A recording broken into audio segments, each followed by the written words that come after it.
Mesdames et messieurs, merci de votre intérêt à mes modestes réflexions.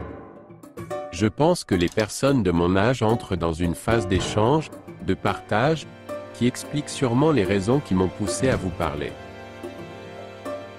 Je n'aborderai pas le thème de Léonard de Vinci, mais je tenais simplement à vous citer 2 citations qui furent des déclencheurs.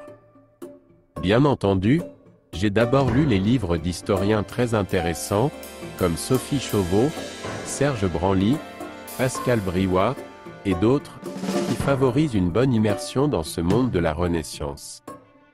C'est une aide appréciable. Le premier déclencheur est cette citation de Léonard. I medici mi hanno creato, i medici mi hanno distrutto. Les Médicis m'ont créé, les Médicis m'ont détruit.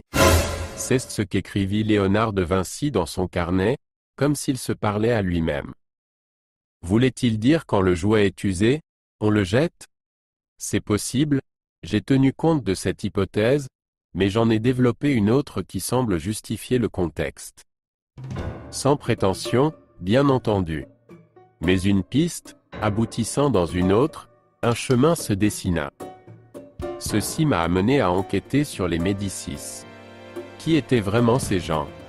Et comment des mécènes, riches protecteurs des arts en arrivent-ils à provoquer la destruction d'un des plus éminents artistes de son époque?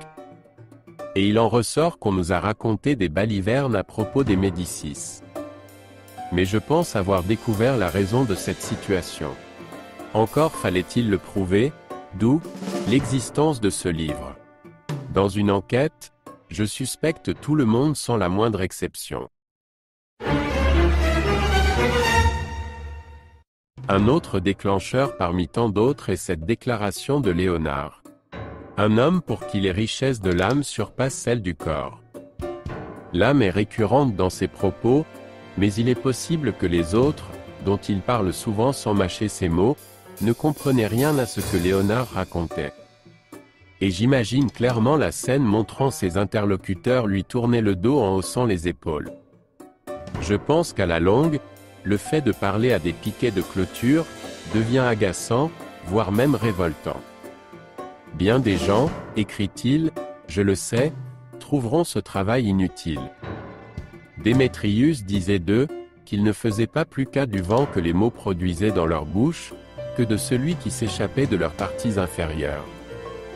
Hommes avides de seules richesses et jouissances matérielles, et compétences, privés du désir de la sapience, unique nourriture et véritable richesse de l'âme.